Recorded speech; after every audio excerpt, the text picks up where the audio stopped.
syukran lillah wa asyhadu an la ilaha illallah wa anna muhammadar rasulullah amma ba'du. Alhamdulillah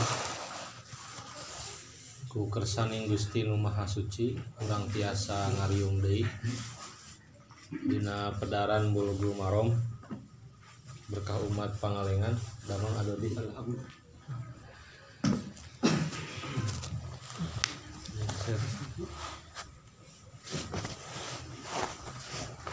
Saparanto sasasi langkungnya sasasi pas sasasi langkung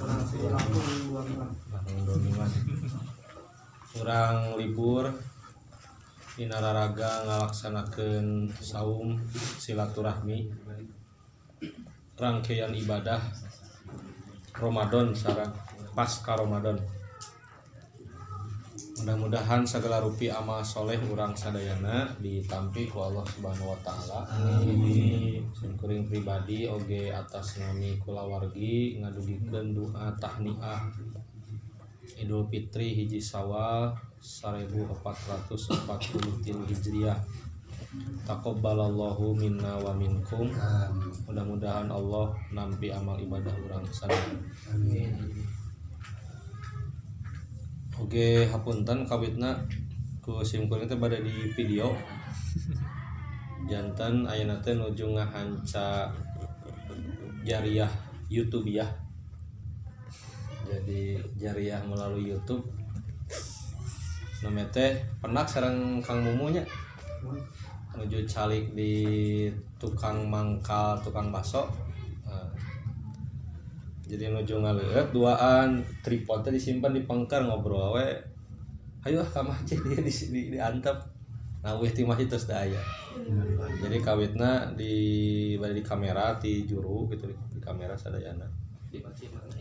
Di luar masjid di tukang baso. Oh di dinya. Nya. Ditaroskeun terus da aya. Cigan mah kudu ngalangkung. Nah mudah-mudahan CCTV terus nuju reksak cenah. Mudah-mudahan enjing pageto Allah maparinan rezeki anu sae.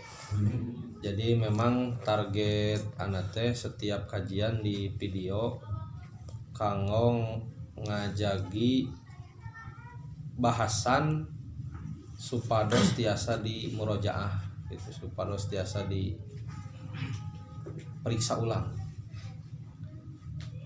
Mudah-mudahan Allah Subhanahu wa taala ngagentosan kuno langkung sae di antawis kajian anu bade direkam teh nyaeta kajian di berkah umat.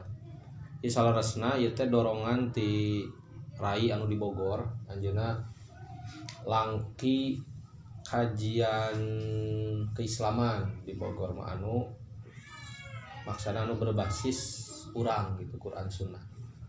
Maka anjeunna ngahaja mangdamalkeun yayasan segala perizinan ditempuh Kemenkumham terus akta yayasan wah sagala terus ngadamel naon disebatna teh akun YouTube dan lain sebagainya. Kantun rencana teh bade ngadamel rekening malih anjeunna tos nitip 2 juta kanggo ngadamel rekening mandiri Pangalengan sareng BSI paling caket soreangnya. Soreang. Nah, jadi memang program ieu teh kanggo syiar engke tiasa ditinggal dina akun YouTube Mukmin Produktif. Nah, Mukmin Produktif ieu teh atos berbentuk yayasan anu maksana eta jadi untuk menjariahkan ujian supaya bisa terekam dan tersimpan. Jadi nalika urang ngantunkeun teh aya bukti fisik di media sosial. Namun teu ngirangan kasumangetan urang lajengkeun kajian upami dina emutan anama halaman 308 hiji. Bab anu enggal kan kamari rengsenya 308 hiji tentang taflis dan hajar. Babut taflis wal hajar. bab tentang bangkrut, failit, dan hajar-hajar teh menahan harta ya. Karena yang bersangkutan sudah terlilit hutang luar biasa. Mangga urang aos bade ti ashabul yamin, bade ti ashabus shimal, bade ti ashabul kahfi. Ieu tambah daya. Nya tambah daya. Tutup baik. Itu. Daya. Jadi mempono di banyak baca di hati.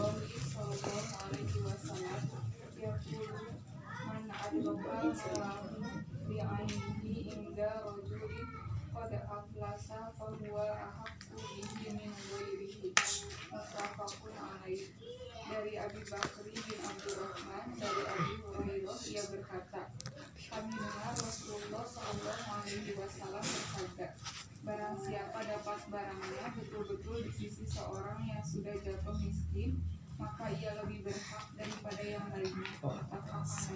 Ya. Keterangannya ternyata. Bonus. Keterangan. Barang siapa telah dijatuhkan hukum sebagai seorang yang tidak mampu lagi membayar hutang-hutangnya, maka barang-barang yang masih ada padanya itu dikembalikan kepada masing-masing orang yang memberi hutang kepadanya, yakni barang yang ia berhutang dari A dikembalikan kepada A, dan barang yang ia pinjam dari B dikembalikan kepada B.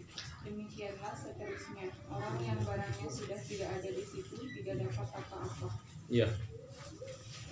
Hadis pertama dalam bab taflis wal hajar ini diterima dari Abu Bakar bin Abdurrahman dari Abu Hurairah.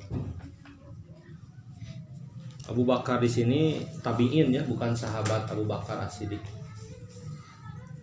Abu Hurairah mendengar Rasulullah SAW bersabda, man adroka malahu bi ainihi, barang siapa yang dapat barangnya betul-betul ingdarojulin, itu dari seseorang itu qad aflasa, sudah jatuh miskin, fahuwa ahaqqu bihi min ghairih, maka ia lebih berhak daripada yang lainnya. Jadi maksudnya, contoh Pak Isep joinan sama Kang Roni, itu contoh pertama dulu ya.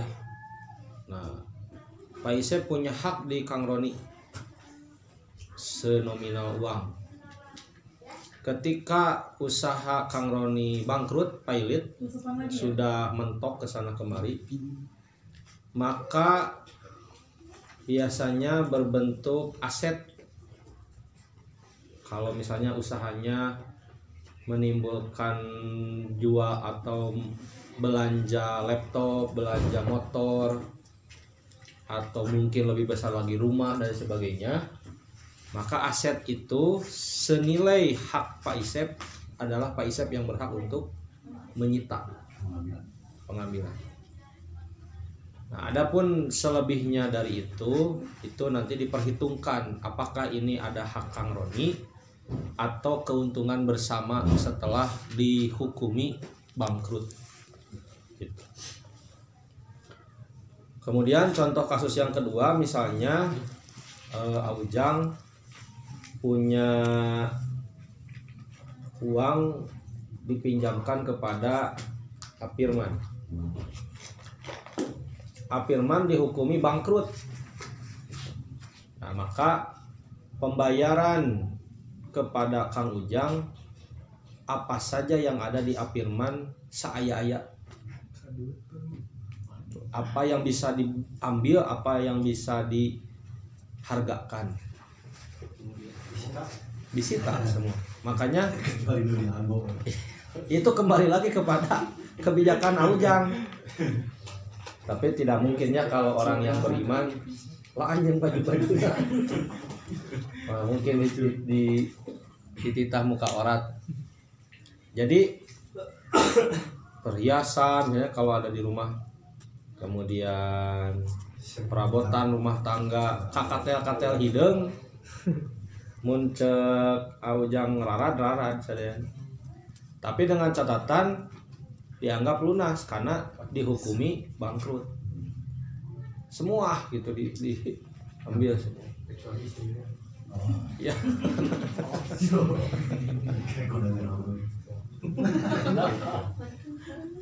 Nah, itu contoh yang kedua.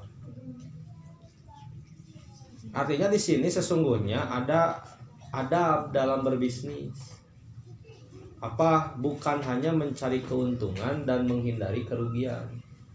Tapi bagaimana bisnis itu siap untuk untung sama untung dan rugi sama rugi.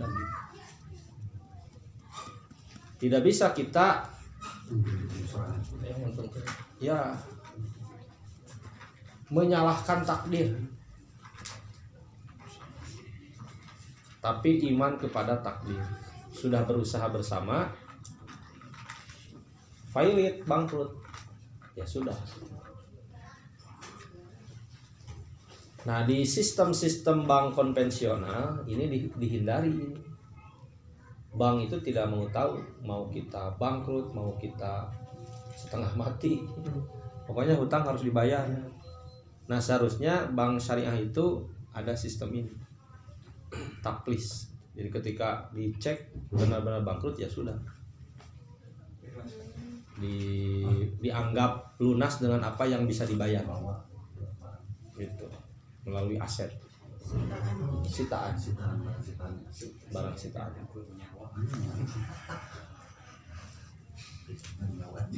Di sini Al-Hasan memberikan contoh yang memberi hutang kepada yang diberi hutang.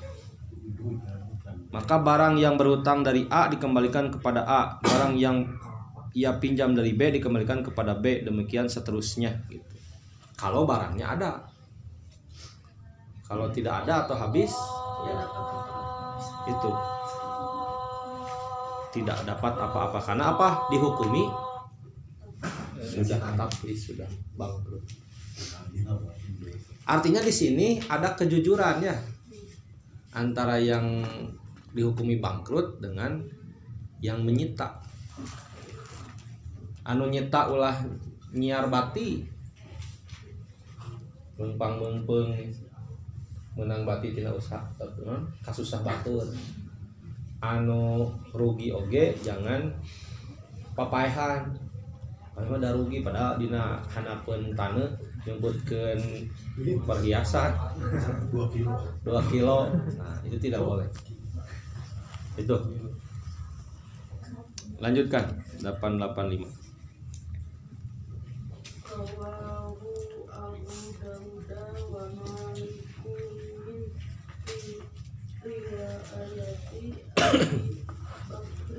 Meringal itu.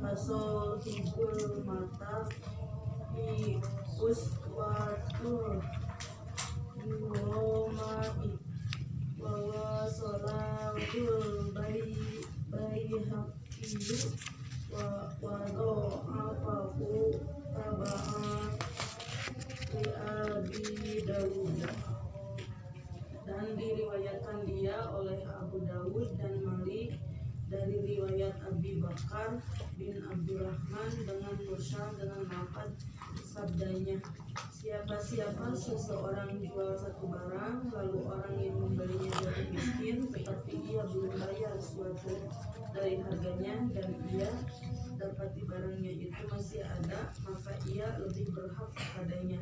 Dan jika mati pembeli itu, maka barang kepunyaan orang itu jadi rebutan.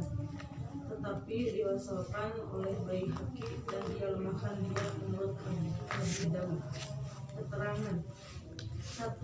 Hadis ini sebenarnya tidak lemah. 2. Maksudnya, jika seorang A beri hutang kepada B, lalu B jatuh miskin, sedang barang-barang A masih ada padanya, maka A berhak ambil kembali barangnya itu. Dan jika B mati, sedangkan barang A masih ada padanya, maka barang itu jadi milik bersama, yakni dibagi-bagi di antara orang-orang yang ada beri hutang kepada B. Ya. A memberi hutang kepada B. Amumu memberi hutang kepada Abian. Lalu Abian jatuh miskin. Contoh. Barang-barang A masih ada pada B. Nah, barang-barang Amumu masih ada di Abian. Maka A berhak ambil barangnya itu. Jika B mati sedang barang A masih ada padanya, maka barang itu jadi milik bersama, yakni dibagi-bagi di antara orang-orang yang ada beri hutang kepada B. Kalau masih hidup, siapanya yang masih hidup? Biannya. Maka ditagih langsung.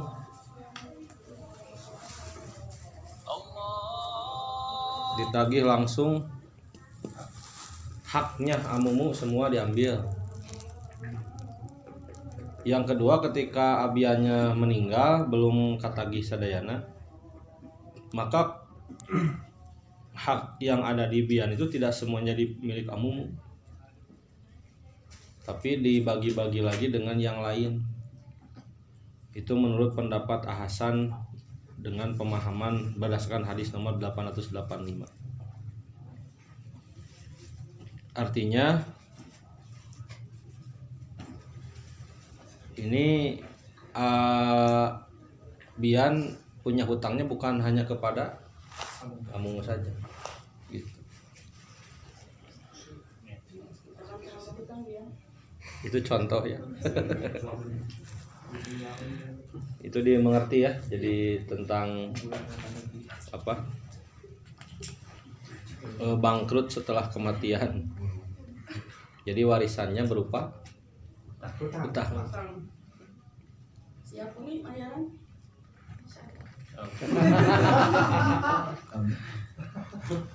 Kayak yakin gitu Kang Ran. Allah Akbar. Sok 886.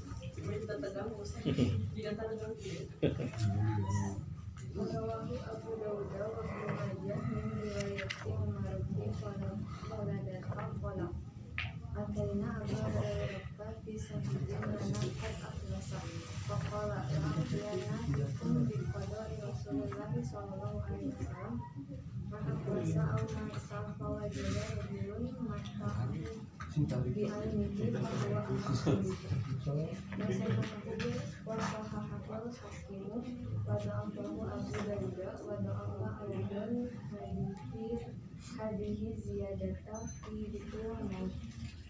Dan diriwayatkan dia oleh Abu Dawud dan Ibnu Majah dari riwayat Umar bin Khattab. Dia berkata, kami datang kepada Abu Hurairah tentang seorang sahabat kami yang telah jatuh miskin, maka ia berkata, sesungguhnya saya akan berhukum pada kamu dengan hukum Rasulullah Shallallahu Alaihi Wasallam. Barang siapa jatuh miskin atau mati lalu seorang mendapati barangnya betul-betul padanya, maka ia lebih berhak dengan barang itu. Dan disahkan dia oleh hakim, tetapi dilemahkan dia oleh Abu Dawud dan dia lemahkan juga tambahan sebutan mati itu.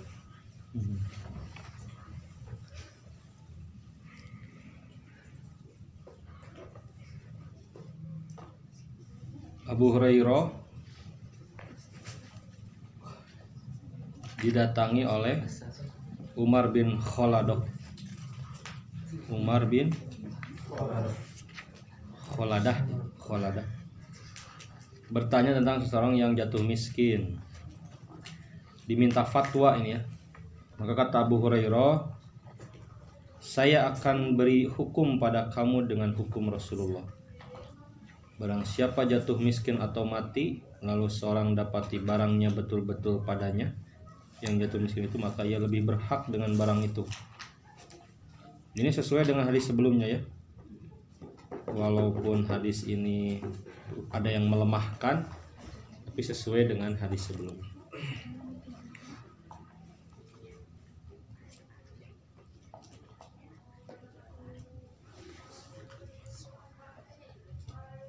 Kan kita banyak hutang ya. Negara berapa? Kemarin kan sudah nambah lagi. Kalau presiden mati lunas gak ya? Bagian rakyat saya. Jika nggak doang, Ya jadi sebuah pertanyaan gitu.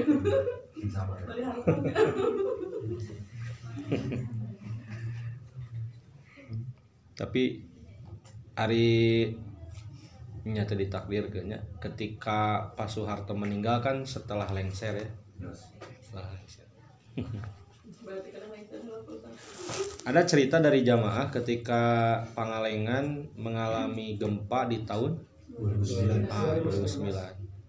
Ada seorang jamaah di daerah ini, daerah Lebak Suci. Dia pinjam uang ke salah satu bank konvensional untuk sekian tahun, baru cicilan ke satu apa kedua. Lama karek mayar sekali atau dua kali untuk sekian tahun ke depan. Itu dengan kejadian gempa, bank datang ke rumah.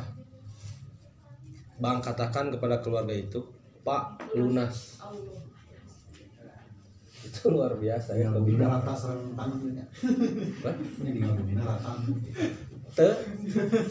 mengalusi Pak Itu rata pisan. Jadi ada sebagian ya. Jadi kebijakan seperti itu sepertinya adanya di konvensional juga.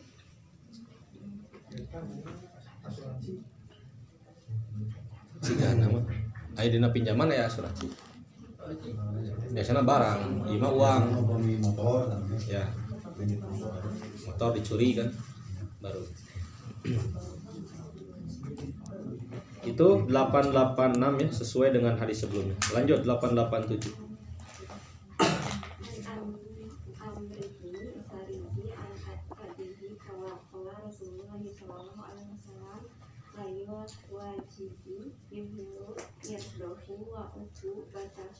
Rawahu Abu Dawud wa Nasa'i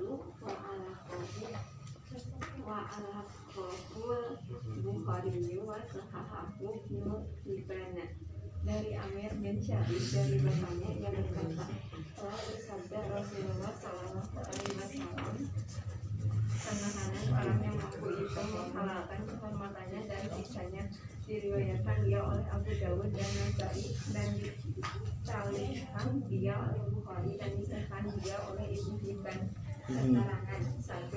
Penahanan orang yang mampu itu maksudnya orang yang mampu tidak mau bayar hutangnya atau menarik dalih atau memanjang-manjangkan uangnya. 2. Orang yang begitu kalah dibikin malu dengan diadukan kepada hakim. Orang-orang tua pasti memasukkan surat kabar umpamanya dan kalau bukan meminta jual harta bendanya sesuatu membayar hutangnya. Orang yang punya hutang tapi tidak niat membayar, punya hutang tapi malah belanja enmek misalnya, malah bangun contoh sama bangun lagi ente maksan kamu mana ente. Kemudian apa, bangun rumah misalnya atau apalah yang sifatnya mewah ya. Sedangkan dia punya kewajiban bayar hutang, apakah semua atau sebagian dicicil. Maka kata Rasul dalam hadis sahih ini, halal kehormatan dan siksaan baginya. Maksudnya kehormatan itu dikasih tahu yang lain, tong masihan sametan kasih anu naon hese mayar tapi pada hari ya. Karena ya cicilan kan lancar mantep. tapi lancar lah. Gitu. Soalnya mau nyusahin Pak. Kemudian yang kedua siksa. Siksa di sini adalah maksudnya bukan disiksa di tenggelan. Debt collector datang ke rumah bukan. Tapi siksa di sini diangkat ke meja hijau. Jadi dipidanakan seperti itu. Artinya hadis ini mendorong prinsip la dororo wala diroro. Tidak boleh memadorotkan dan tidak boleh dimadorotkan sama orang. Ketika harta kita, hak kita diambil sama orang, jangan ujug-ujug bios sabar kenwe, tidak boleh dalam Islam. Selama itu hak kita harus diperjuangkan. Ya, dulu ada ulama yang namanya Abu Hanifah. Dia kan tukang dagang kain di pasar. Suatu ketika toko nate dititipkan ke dulurna ka temannya. Diamanatkeun saat ngaleos teh kain ieu mah cacat diicalna ulah harga anu biasa. Kirangan gitu harganya. Iya kalah nganggo harga biasa. Jadi kan salah ngehargakeun, kudu dikurang. Itu Abu Hanifah ketika pulang nanya kenapa ini mana ya tos kaical. Sabaraha hargana? Harga normal. Kapan geus dibejaan? Anu ieu mah kurangan hargana. Lamun urang kitu mah wae lah rezeki anak soleh. Tidak, Abu Hanifah mah diteang saya nu meulina. Bajuna nu kumaha, orang mana dicari. Didatangi orangnya, "Pak, mohon maaf, ini harganya salah.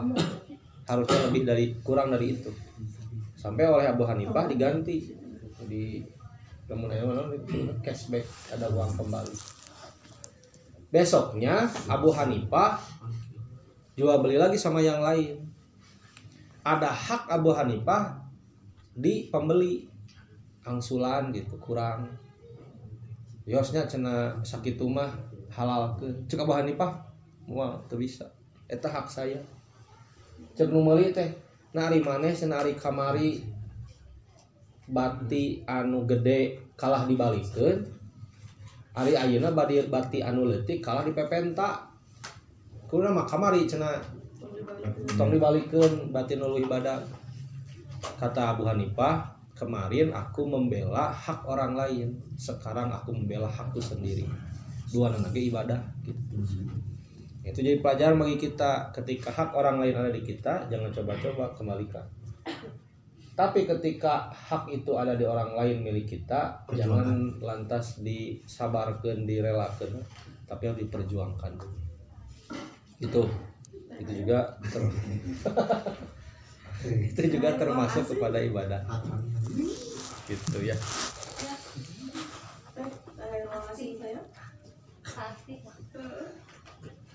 Perjuangkan. Lanjut 888.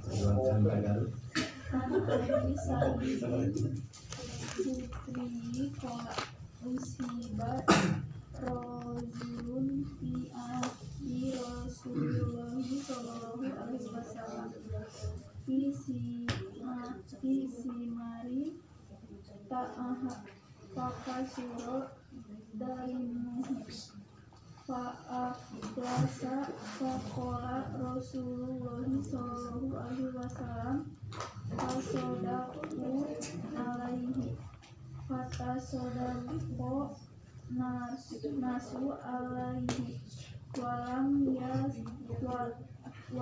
yablu dalika wa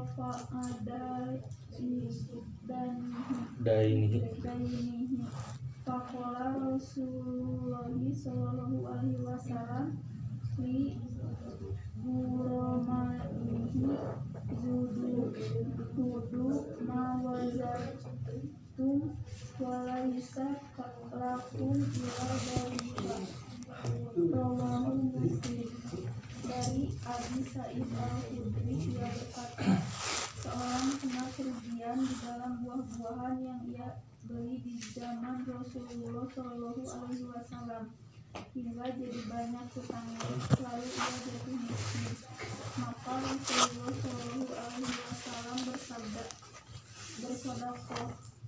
bersodakohlah kamu kepadanya. Orang-orang bersodakoh kepadanya, tetapi tidak sampai untuk membayar hutangnya. Maka bersabda Rasulullah Shallallahu Alaihi Wasallam kepada pemberi hutang, ambillah apa yang kamu dapat dan tidak ada bagi kamu melainkan itulah. Diriwayatkan dia oleh Muslim. Ini hebat ya keputusan Rasul. Jadi saking ruginya sampai para sahabat disuruh sedekah juga anger teu kabayar. Hutangna gede kene. Nah, setelah semua bersedekah kepada yang punya hutang itu, lalu yang maparinan sametan digeroan. Sok cenah ayeuna cokot cenah hak anjeun dinu miskin bari bangkrut ieu teh. Sampai ambil apa yang bisa dan tidak ada dari itu, maka tidak menjadi hak kalian. Artinya orang ini miskin, bangkrut, dibantu dengan sedekah, masih keneh miskin dan bangkrut, disuruh diambil hak orang yang meminjamkan dan dibebaskan. Sepertinya dalam Islam saja ya sistem seperti ini gitu, sampai membebaskan seseorang ulah tepikeun ka hirup teh tuluy-tuluyan hese cengkat gitu. Ya jangan sampai seperti itu.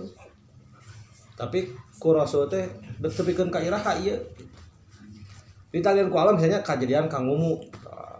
Kang Mumu teh loba hutang ka sarereha.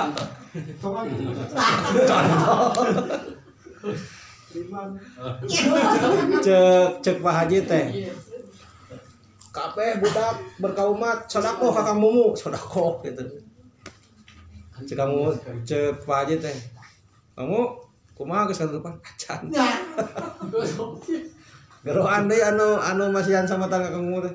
Sok aya cokot anu di kamu. Geus, anggap bebas nya, bebas. Pas besok kamu teh punya proyek apa gitu. Naik beunghar. Nah, anu kamari ngabebaskeun teh sudah tidak boleh nagih lagi. Nah, itu Islam. Gitu. Nah, maka di sini akan terbangun apa? Persaudaraan. Dan tidak mungkin ya orang yang normal itu tidak mungkin tidak membalas kebaikan. Karena sifat hewan, manusia, tumbuhan itu dikasih sifat bersyukur. Contoh, domba makan rumput.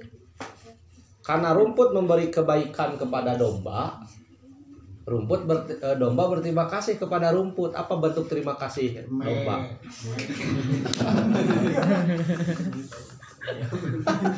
Apa bentuk terima kasih domba kepada rumput? Kotorannya. Makanya iya, domba tidak akan membuang kotoran di tempat yang tidak ada rumput. Tidak mungkin. Itu sudah menjadi sunatullah. Allah mengatur seperti itu. Nah, maka rumput menjadi subur, dimakan gitu seperti itu. Nah, apalagi manusia. Makanya jika kita ingin mendapatkan hati seseorang, maka tebarlah kebaikan kepada orang itu. Berbagai jenis kebaikan.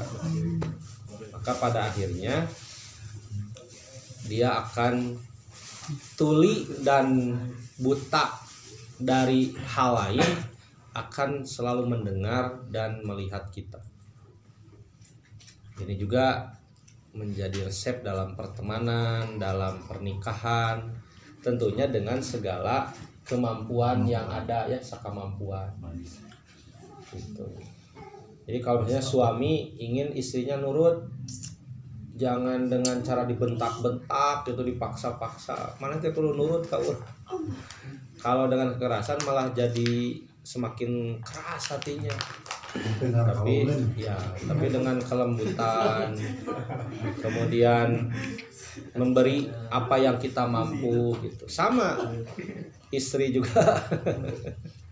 Ketika mau suaminya baik ya jangan dibentak-bentak, dikeras-keras, tapi dengan kasih sayang gitu. Ke teman juga sama, kita mau orang lain hormat kepada kita ya, kita juga harus memperlakukan orang lain itu seperti apa yang kita harap dari orang lain. Urang hayang dikumaha ku batur, sikap tah urang heula ka batur. Itu pelajaran dari kasus hutang menghutang ini ya. Silakan dilanjutkan.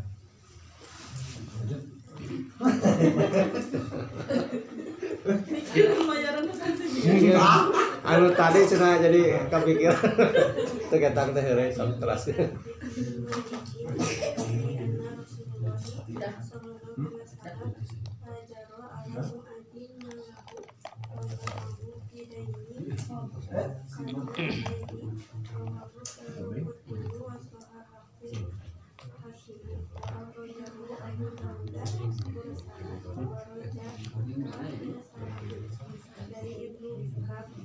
Ka'ab dari bapaknya bahwasanya Rasulullah SAW lantaran Yarkam bin Az dan jual dia buat yayasan hutangnya. Diriwayatkan dia oleh Daraqutni dan disahkan dia oleh Hakim dan Abu Dawud. Keluarkan dia sebagai mursal dan ia kuatkan mursalannya. Keterangan menurut riwayat bahwa orang yang meninggal pada bin Az dapat kembali hak mereka nomor 7, dan sesudah itu Rasulullah SAW kirim dia ke Yaman sebagai kepala daerah atau pembantunya. Ka'ab bin Malik dari bapaknya berarti Malik. Rasulullah tahan harta Mu'ad dan jual dia buat bayarkan hutang. Berarti sudah kepada hajar ini namanya. Walaupun hadis ini ada masalah dalam kemursalannya. Riwayat lain mengatakan orang yang pinjamkan kepada Mu'ad itu dapat kembali hak mereka 5/7. Sudah itu Rasulullah kirim dia ke Yaman sebagai kepala daerah atau pembantunya. Iya, kesimpulan sederhananya tadi, Rasulullah itu tipe pemimpin yang selalu ingin membebaskan umatnya dari hutang. Apakah dengan menghukumi bangkrut, bagaimana caranya agar dibebaskan oleh sang pemberi hutang, atau memberikan tempo, mendorong sedekah tadi juga ya. Nah, supaya motivasi untuk pengembangan ekonomi kedepannya terbangun gitu. Beda sama tadi sistem riba. Nah, hari ini kenapa negara-negara yang ngasih hutang ke kita tidak bisa bayar teh justru dikasih terus, kenapa? Nah, mereka akan bermain di kebijakan. Jadi misalnya kalau Dodi banyak hutang ke Ridwan, Ridwan teh kasih terus. Wan ngesuan urang mau bisa mayar bae ngan ente kudu nurut ka kuring. Nah, seperti itu. Mun cek kuring diuk. Cek kuring nangtung. Nah, kudu rumah saya ente loba hutang ka kuring. Itu yang terjadi hari ini ke bangsa kita. Makanya negara-negara itu semakin kita tidak bisa bayar tuh beki atoh mah urang berewet tuluy gitu. Nah, yang saya takutkan nanti bukan hanya kebijakan kena teh ngagusur pulau. Terus naon teh hayang ngasupkeun undang-undang jieun tentang anu untuk apa? Melancarkan kebijakan tentang emas, misalnya pertambangan, mungkin memperlancar kebijakan tentang hutan, memperlancar kebijakan tentang ikan, cari ikan di laut. Kan lautan yang terluas itu diantaranya milik Indonesia. Pulau laut kan iya pulau Indonesia laut dengan sajengkal ya teh. Tapi ada garis teritorial yang itu masuk kuasa kita. Nah hari ini sesungguhnya banyak masalah, itu banyak perahu, banyak kapal pencari ikan yang pas digalakan teh urang di negara anu mana yang loba hutang ke negara urang cicing tong loba ngomong. Oh gitu sih. Kuy aja. Ya.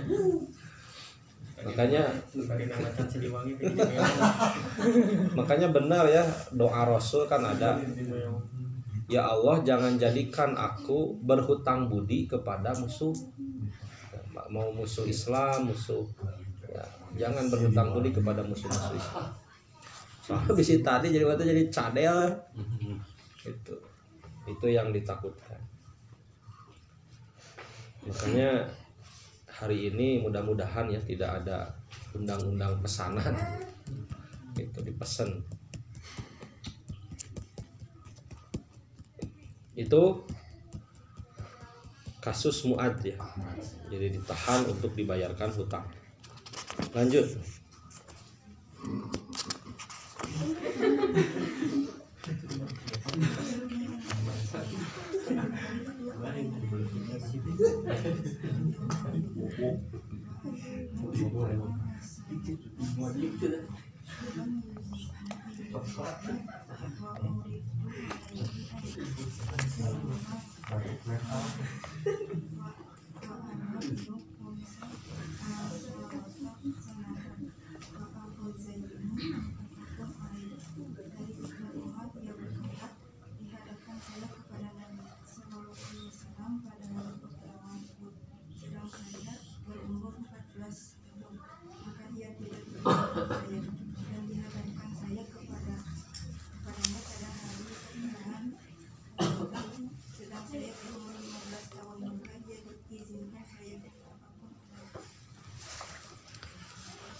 Ibnu Umar menjelaskan, dihadapkan saya kepada Nabi ketika perang Uhud. Saya usia 14 tahun, tidak diizinkan. Dihadapkan saya pada hari Khandaq usia 15 tahun, maka ia mengizinkan.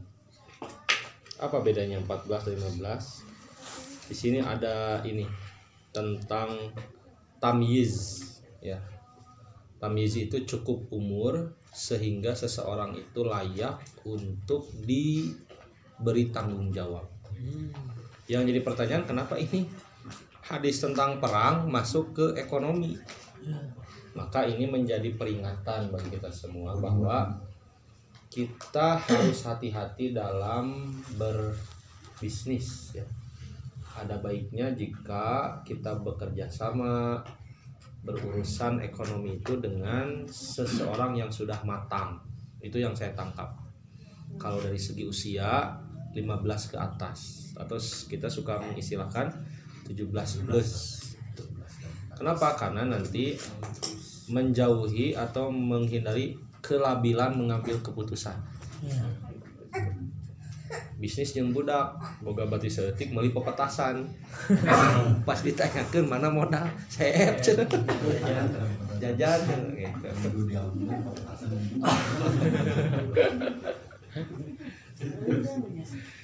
Ciga anak hayang nyontoan jakat dagang, namanya di pemuda teh aya jakat dagang. Jadi kieu pemuda Persis Pangalengan teh ada amil yang diutus sebagai amil zakat. Otomatis kan barudak pemuda teh kudu aya zakat, keluar zakat, kudu aya zakat. Kumaha jadi nyontoan zakat ka barudak? Nya weh miwarang dagang ka Akyas pun anak anu pangageungna. Naon nya dagang ciki-ciki di jingjing. Ungar deket ka takjil, ka buka bersama mawa jingjingan segala aya minuman, snack dan lain sebagainya. di eta teh teh rugi wae gitu. Tanyakeun ka budak akhirnya sok nyenak tuangan sakedik sok nyenak jajan tina cece ieu sakedik oh iya mata ulah bisnis jeung budak oge gitu jadi loba sakedik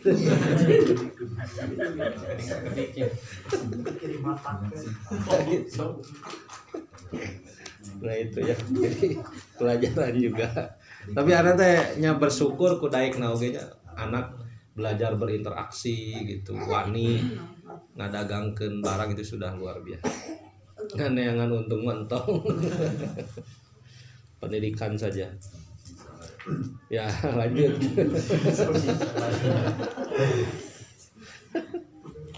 Wafi riwayatin dulu lebih hati palan lebih jami walan diwoloni banyak duduk masoha mampu bnu udaimah.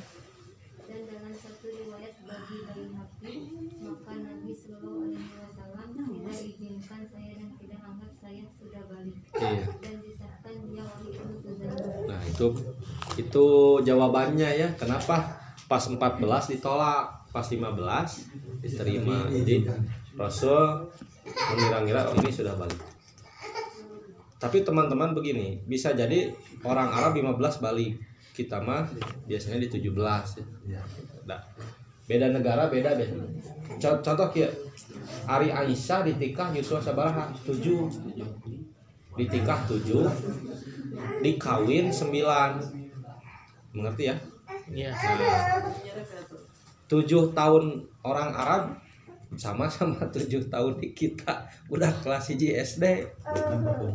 Nah itu jadi bisa jadi ada perbedaan percepatan balik itu ada berbeda itu di setiap negara.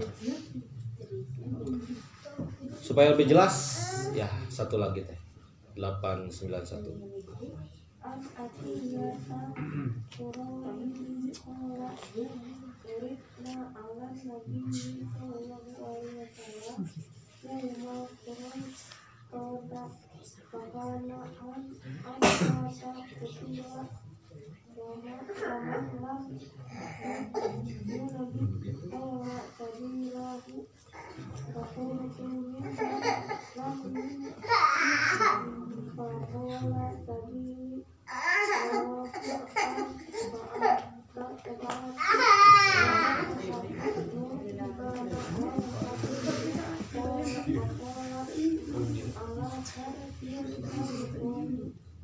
Dari Atiyah al-Muraji ia berkata kami dihadapkan kepada Nabi Sallallahu Alaihi Wasallam keterangan Quraisy maka siapa-siapa yang sudah tumbuh dibunuh dan siapa-siapa yang belum tumbuh dibebaskan. Saya adalah dari orang yang belum tumbuh maka ia bebaskan saya. Diriwayatkan dia oleh 4 dan disahkan dia oleh Ibnu Hibban dan Hakim.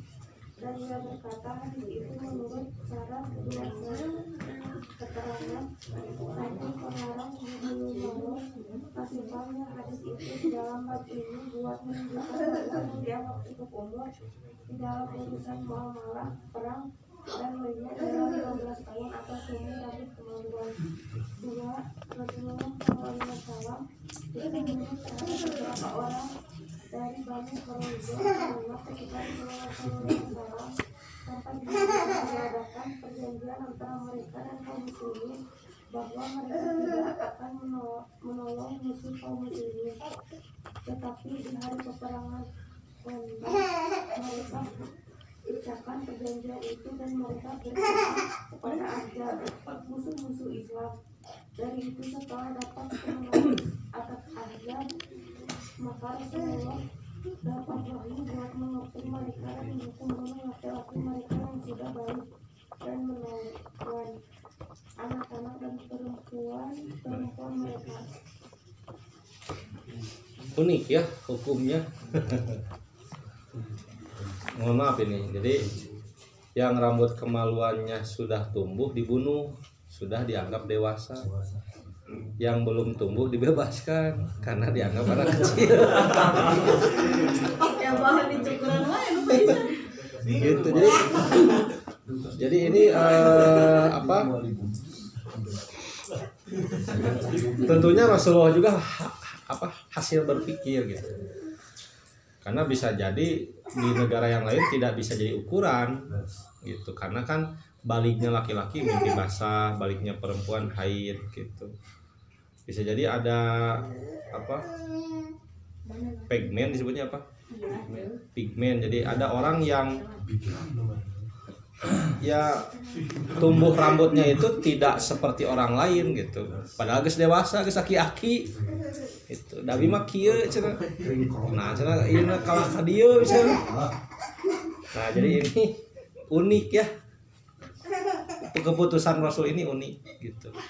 Tentunya bagi orang Arab mah pas gitu diputuskan seperti ini. Kemudian yang kedua,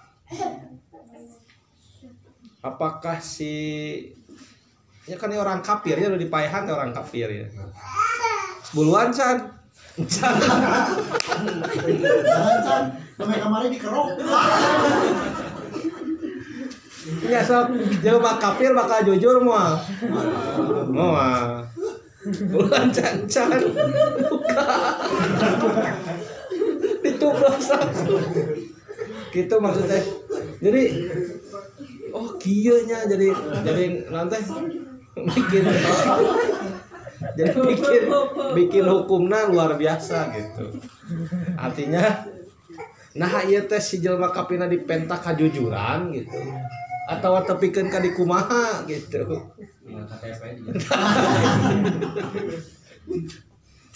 Geus Can, acan bawa kacai. Encan bener komandan. Alhamdulillah selamat. Itu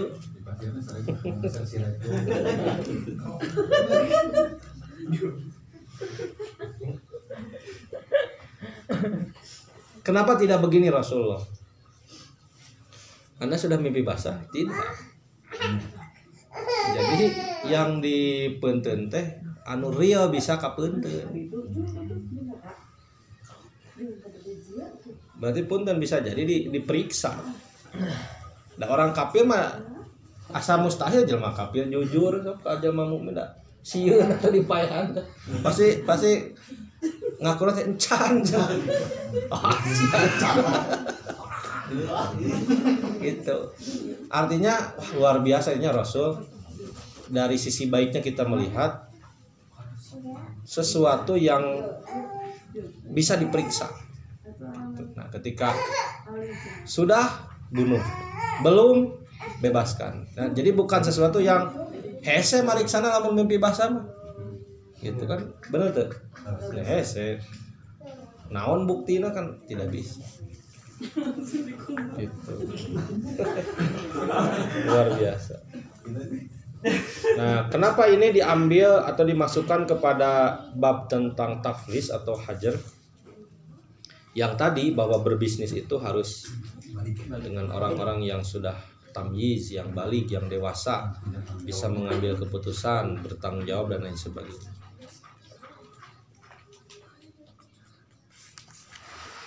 Itu mungkin untuk pertemuan kali ini. Nanti kita lanjutkan pada hadis selanjutnya. Lalu kemudian nanti akan bertemu dengan bab suluh, mana suluh